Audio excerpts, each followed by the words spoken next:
অমৃত আসলে কি? আমরা সবাই জীবনে অমৃত লাভ করতে চাই, কিন্তু এই অমৃত আসলে কি?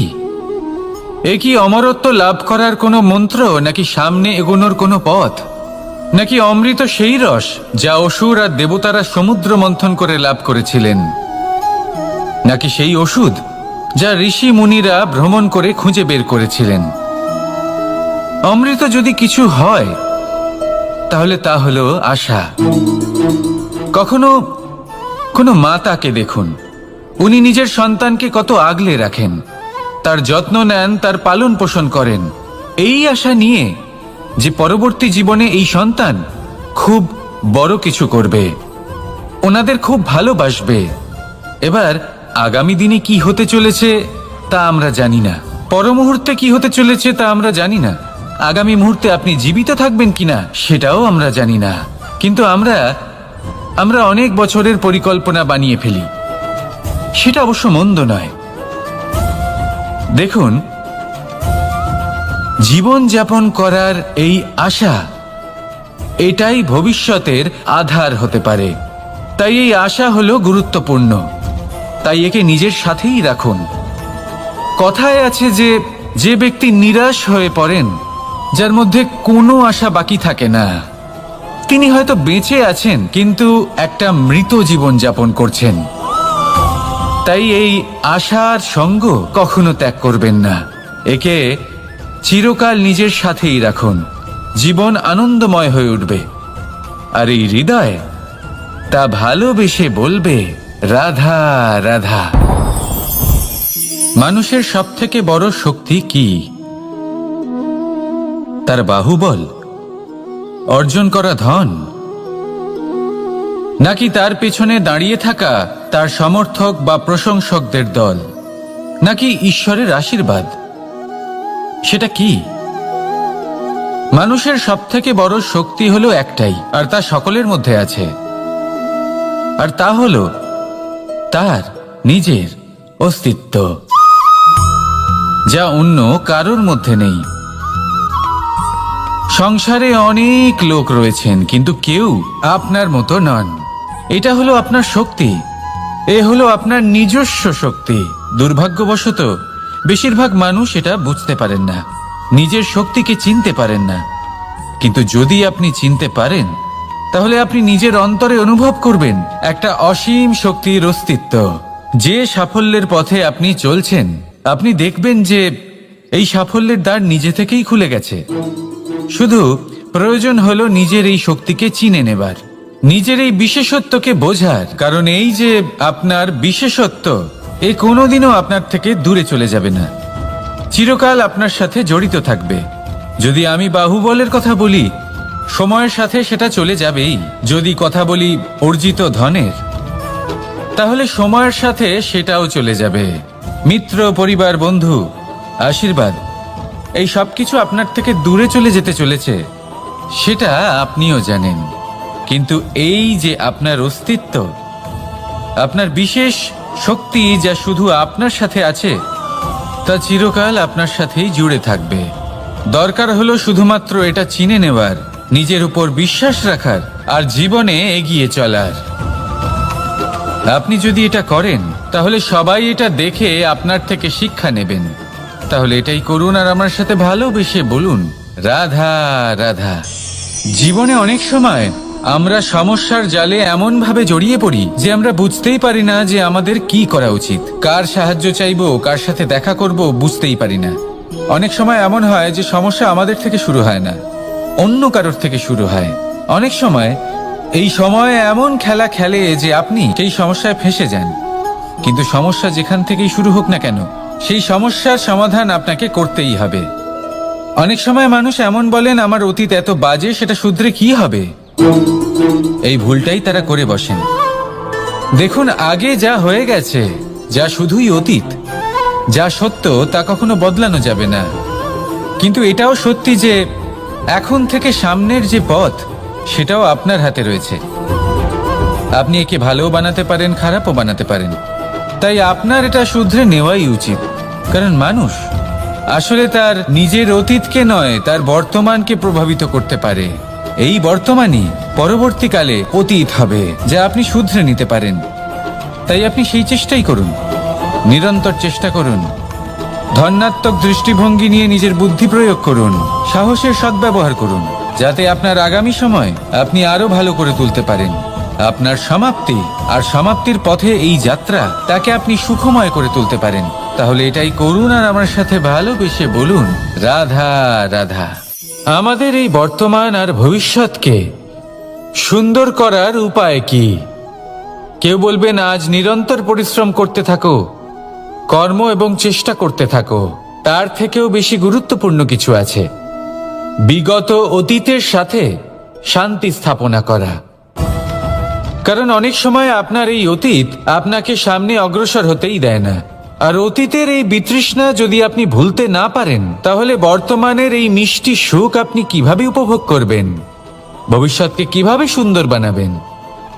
তাই এই অতীতকে ভুলে যান, এর থেকে যা শিক্ষা প্রাপ্ত করার করে নিন, আর বর্তমান এবং ভবিষ্যৎকে আরো সুন্দর করে তুলুন। আর আমার সাথে ভালোবেসে বলুন, রাধা রাধা। কথায় আছে যে নিজে করে দেখো, নিজে অভিজ্ঞতা প্রাপ্ত করো, নিজে শেখো, নিজে জানো। এতে কোনো কিছুই অনুচিত নেই। দেখুন, এমন নতুন কিছু করা যা আজ পর্যন্ত কখনো কেউ করেননি, তার থেকে যে অভিজ্ঞতা আসবে তা না শুধু আপনার জন্য বরং সবার জন্য লাভদায়ক হবে। যারা আপনাকে দেখে শিখছেন তাদেরও এতে লাভই হবে। কিন্তু সমস্যা কোথায় উৎপন্ন হয় সেটা আমি আপনাকে বলি। আমাদের জীবনকাল এতটাও বড় নয় যে প্রত্যেক কাজ করে আমরা অভিজ্ঞতা দ্বারা কিছু শিখতে পারবো। এবার ধরুন, এই যে আগুন গরম হয়, এটা জানার জন্য সংসারের প্রত্যেক মানুষকে আগুনে হাত দেওয়ার কোনো প্রয়োজন নেই। সংসারে অনেক লোক রয়েছেন, অনেক মহাপুরুষ ছিলেন, বিদ্বান লোক ছিলেন, বুদ্ধিমান লোক ছিলেন, যাদের অভিজ্ঞতা দ্বারা আমরাও শিখতে পারি। ওনাদের জীবনকে দেখে আমরাও অভিজ্ঞতা লাভ করতে পারি। যদি এটা করেন তাহলে জীবন আরো কিছুটা সরল হয়ে যাবে। নয়তো আমাদের কাছে তো বিকল্প রয়েছেই। আগুনে হাত দিয়ে দেখুন, সমুদ্রে ঝাঁপ দিয়ে দেখে নিন, অনেক বিকল্প রয়েছে। সিদ্ধান্ত আপনারই। তাই সঠিক সিদ্ধান্ত নিন আর আমার সাথে ভালোবেসে বলুন, রাধা রাধা। জীবনে যখনই আমাদের সামনে কোনো সংকট আসে, তখন আমাদের সামনে দুটো পথ খোলা থাকে। প্রথম পথ ভয়ভীত হয়ে যাওয়া, দ্বিতীয় পথ সাহসের সাথে তার সম্মুখীন হওয়া। এই দুইয়ের উদ্দেশ্য সমান, লক্ষ্য হলো সমান, আত্মসুরক্ষা, জীবন রক্ষা। কিন্তু ভয়কে দুর্বল মনে করা হয় আর সাহসকে আপনার বল বলে মনে করা হয়। কারণ হলো এটাই যে ভয়, তা হলো শুধুমাত্র একটা প্রতিক্রিয়া, আর সেইখানে সাহস, এটা হলো একটা নিশ্চয়, একটা প্রতিবদ্ধতা।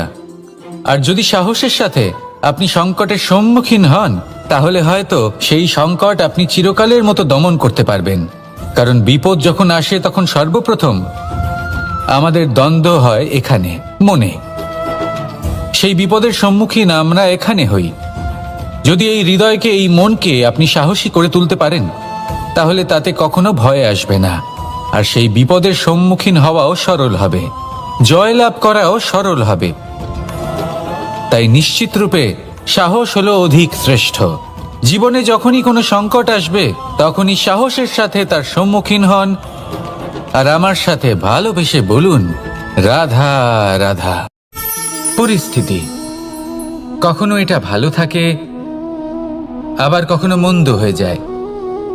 কখনো এই পরিস্থিতি আমাদের পক্ষে থাকে, আর কখনো এই পরিস্থিতি অনুযায়ী আমাদের চলতে হয়। কোনো বিকল্প থাকে না। কিন্তু যখনই এই পরিস্থিতি খারাপ হয়ে যায়, তখন কি করা উচিত সেই প্রশ্ন মনে জেগে ওঠে।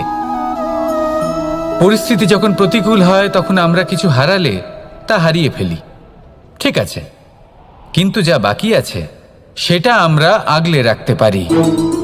পরিস্থিতিকে সামলে রাখার চেষ্টা আমরা অবশ্যই করতে পারি, শুধু সেটুকুই আমাদের হাতে রয়েছে। কিন্তু এর থেকেও বড় সমস্যা আছে, অহংকার। কখন প্রবেশ করে আমরা জানতেও পারি না। এই অহংকার আপনাকে বুঝতেও দেবে না যে আপনি সত্যি কিছু হারিয়েছেন। আপনার কিছুই যাবে আসবে না। দেখতে গেলে আকাশের সূর্য নিজের প্রকাশ হারিয়ে ফেলে যখন অন্ধকার ঘনিয়ে আসে। তাহলে আমরা কে হই? ওনার সামনে তো কিছুই নই। এই অহংকার আমাদের দমন করতেই হবে। এটা বিশ্বাস করতে হবে যে এই সমগ্র সৃষ্টিতে আমরা শুধুমাত্র একটা কণা, তার থেকে বেশি আর কিছুই নয়। বিশ্বাস করতে হবে যে আমরা ততটাও বড় নই যে কখনোই কিছুই হারাবো না। এবার যেদিন এই জ্ঞান আপনি আত্মস্থ করে নিজের আচরণ পাল্টাবেন, মনে রাখবেন সেই দিনই অহংকারকে দমন করতে আপনি পথে অগ্রসর হয়ে পড়েছেন। এই অহংকারকে দমন করুন আর আমার সাথে ভালোবেসে বলুন, রাধা রাধা। তালা অনেক পুরনো একটা আবিষ্কার। যবে থেকে এই সংসারে বহুমূল্য বস্তু নির্মিত হয়েছে, তবে থেকেই এই তালা নির্মাণ হয়েছে। তবে থেকে এর ব্যবহার করা হয়েছে, যাতে উচিত সময় এলে পরে আমরা আমাদের বহুমূল্য জিনিসগুলো সুরক্ষিত রাখতে পারি এবং সময় এলে পরে বের করে সেগুলি ব্যবহার করতে পারি। এবার একটা গুরুত্বপূর্ণ তথ্য আছে যেটা জানা অত্যন্ত গুরুত্বপূর্ণ, এবং সেটা হলো যে একটা তালা নির্মাণের পূর্বে তা খোলার যন্ত্র অর্থাৎ তার চাবিটি নির্মাণ করা হয়, এবং এটাই জীবনের খুব বড় একটা শিক্ষা প্রদান করে যায়। আমাদের জীবনে যখনই কোনো সমস্যা আসে তখন ভয়ভীত হওয়ার কোনো দরকার নেই, কারণ এই প্রকৃতি, এই ঈশ্বর এই সমস্যার সমাধান তথা এর চাবি আগে থেকেই নির্মাণ করে রেখে দিয়েছেন।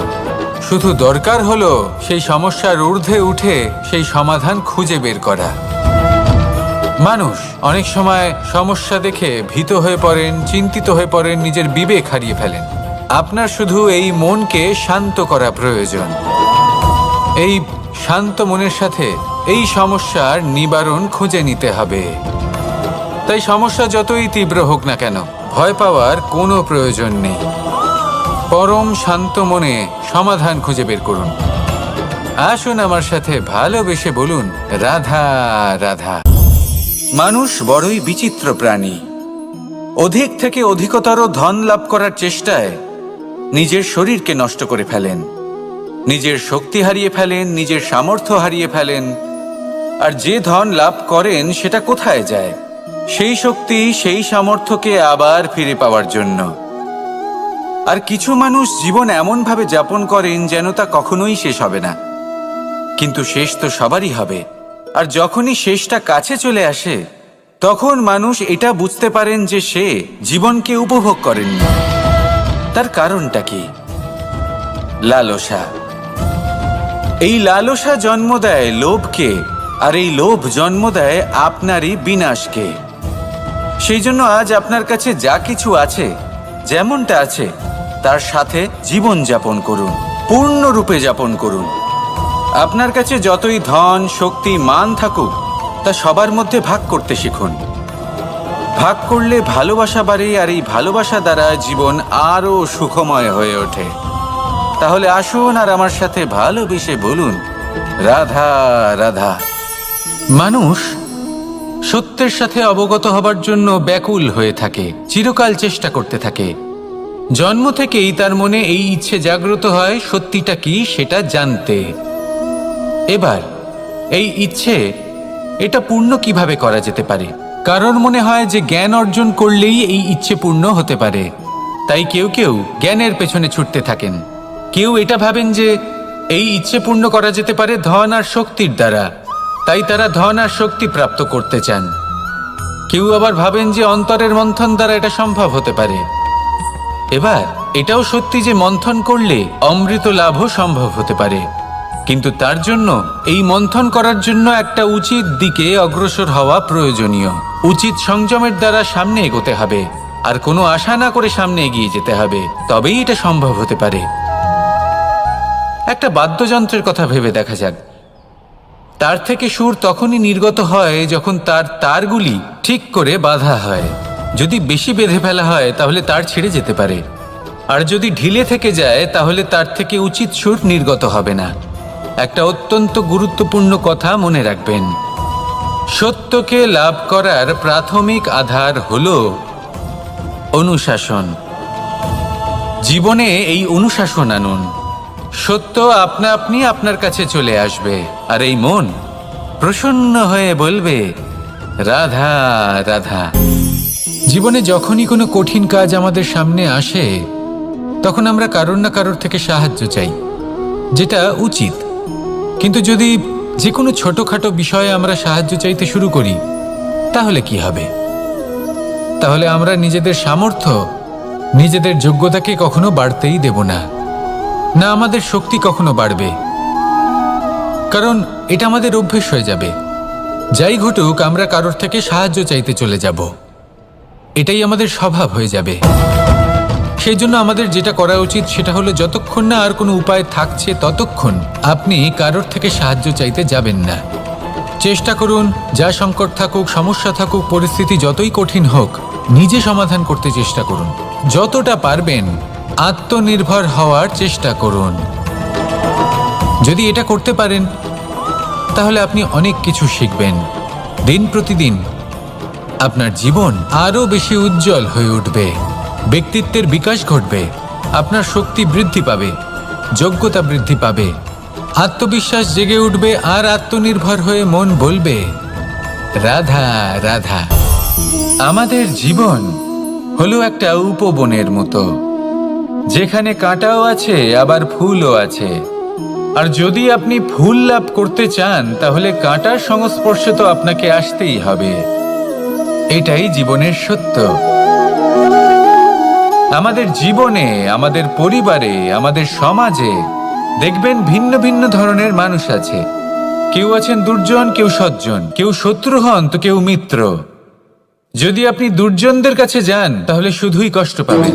যদি আপনি শত্রুর কাছে যান, তাহলে ঝামেলায় জড়িয়ে পড়বেন। তার চেয়ে ভালো আপনি সজ্জনদের কাছে যান, আনন্দ এবং জ্ঞান লাভ করবেন। নিজের মিত্রদের কাছে যান, আপনি সাহস লাভ করবেন। আরও একটা কথা বলি, এই জীবন এত বড়ও নয় যে আপনি প্রত্যেক সমস্যায় প্রত্যেক মানুষের সাথে ঝামেলায় জড়াবেন। শুধু যার সাথে আপনার মনের মিল হবে তাকে প্রণাম করুন, আর যার সাথে মনের মিল হবে না তাকে দূর থেকে প্রণাম করুন। কিন্তু মনের মধ্যে থেকে প্রেমের বোধ কোথাও যেতে দেবেন না, কারণ এই ভালোবাসাই শেষ মুহূর্তে আপনার উচিত পথ প্রদর্শন করবে। তাই এই ভালোবাসাকে মনে জাগ্রত রাখুন, আর এই ভালোবাসার সাথেই বলুন রাধা রাধা। কোনো এক সময়ের কথা, একজন জেলের একটা ছোট্ট পুত্র ছিল। সে ভাবল যে আমি আমার বাবার মতোই মাছ ধরব। তখন সে একটা লাঠি নিল, তাতে দড়ি বাঁধল, আর সেই দড়ির মুখে যে কাঁটা বিঁধে থাকে তাতে চারা ঝুলিয়ে জলে ফেলল আর বসে থাকল। কিছু সময় পরে জলে একটি তরঙ্গ দেখা গেল। ও বুঝতে পারল খুব বড় একটা মাছ ফাঁদে পড়েছে। ও বল প্রয়োগ করলো, সেটা টানার চেষ্টা করলো। মাছও বল প্রয়োগ করলো, আর শেষে যেটা হলো, সেই দড়ি ছিঁড়ে গেল আর মাছ বেঁচে পালিয়ে গেল। দেখুন, ও অনেক চেষ্টা করলো, কিন্তু অসফল হলো। কখনো অধিক বল প্রয়োগ করলো, আবার কখনো কম বল, কিন্তু কিছুতেই সফল হলো না। ও পঞ্চমবার প্রচেষ্টা করলো, না বেশি বল প্রয়োগ করলো না কম, ততটাই বল প্রয়োগ করলো যতটা পর্যাপ্ত, ঠিক ততটাই বল, যতটা বল সেই মাছ প্রয়োগ করলো। আর শেষ পর্যন্ত জীবনে প্রথমবার ও মাছ ধরতে সফল হলো। এবার এই কথার সারমর্ম কি? ভারসাম্য। এটাই হলো জীবনের সবথেকে বড় নিয়ম। আমাদের সবার জীবনে সমস্যা রয়েছে, কখনো মন দিয়ে ভেবে দেখবেন। জীবনে যদি কোনো ক্ষুদ্র সমস্যা বা ছোট সমস্যা থাকে, আর সেটা সমাধান করার জন্য আপনি বেশি চেষ্টা করছেন, তাহলে তার দ্বারা সমাধান হয় না, বরং আরও বিপদ বেড়ে যায়। যখন কোনো বড় সমস্যা থাকে আর আপনি কম চেষ্টা করতে থাকেন, তখন সমাধান হয় না, তা চলতেই থাকে। শুধু এটাই হলো ব্যাপার। জীবনের সমস্ত সমস্যার একটা ভারসাম্য বজায় রাখা, যদি এটা আপনি শিখে ফেলতে পারেন, জীবনটা আপনার হাতের মুঠোয় থাকবে। আসুন আমার সাথে ভালোবেসে বলুন রাধা রাধা। মানুষের জীবনে স্বচ্ছতার একটা আলাদা গুরুত্ব আছে। যদি আপনি নিজেকে স্বচ্ছ রাখেন, তাহলে আপনার নিজেরও ভালো লাগবে, সামনের ব্যক্তিরও ভালো লাগবে, একটা অন্যরকম প্রভাব পড়বে। কিন্তু একজন শ্রেষ্ঠ ব্যক্তি কিভাবে হয়ে ওঠা সম্ভব? যার মধ্যে গুণ আছে, শিক্ষা আছে, শুভ চেতনা আছে, যিনি সৎকর্ম করেন। কিভাবে হব সেই ব্যক্তি যার মধ্যে জ্ঞান আছে? শুধুমাত্র স্বচ্ছ থাকলে তো তা হওয়া সম্ভব নয়। প্রথমে আপনাকে বুঝতে হবে যে মানুষের মধ্যে 4টি মূল তত্ত্ব আছে। প্রথম হলো তার শরীর, যার দ্বারা উনি যে কোনো কর্ম করে থাকেন। দ্বিতীয় তত্ত্ব হলো তার মন, যার দ্বারা কোনো কর্ম করার জন্য সে নিজেকে প্রেরণা দিতে থাকে। তৃতীয় তত্ত্ব হলো বুদ্ধি, যে কর্ম আমরা করতে চাই, যে লক্ষ্যে আমরা পৌঁছতে চাই, সেটা আমরা কিভাবে কোন পথে করব সেটা স্থির করা যায় বুদ্ধি দিয়ে। আর চতুর্থ তত্ত্ব হলো আত্মা। আত্মা হলো এমন এক তত্ত্ব যার কোনো সমাপ্তি নেই। আত্মা হলো অজয়, কিন্তু এরও শুদ্ধিকরণের প্রয়োজন হয়।